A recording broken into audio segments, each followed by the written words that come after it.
এখন এই যে এসে তেলাপিয়া তো আপনার ভাই রাকিব ভাই সম্ভবত অর্ডার করে দিচ্ছে।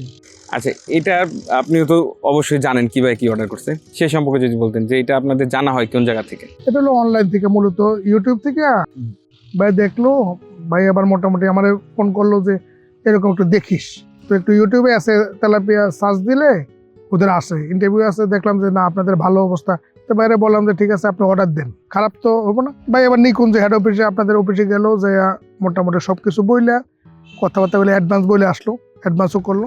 তারপরে মোটামুটি আপনাদের কোম্পানি থেকে যোগাযোগ করা বা কখন মাছ দিবে। এই যে তাহলে অনলাইন থেকে আপনারা দেখে প্রোডাক্টটা আর কি নিয়েছেন, সেক্ষেত্রে আপনাদের টাকা দেওয়ার ক্ষেত্রে কোনো দ্বিধাবন্ধকতার সম্মুখীন হতে হয়েছে? না না, ওরকম কোনো ইয়ে হয়নি।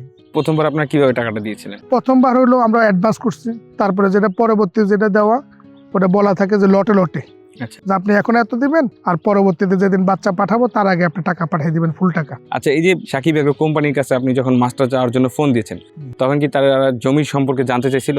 জি জি, পুকুর সম্পর্কে, পুকুরের ছবি পাঠাইতে হয়েছে, আচ্ছা পুকুর প্রস্তুত করে দেখাইতে হয়েছে। প্রত্যেকটা জিনিস ওদেরকে দেখানোর পরে ওরা সাজেস্ট করছে যে আর একটু এই করেন, পানি এতটুকু রাখেন, পানি এই স্তরে রাখলে।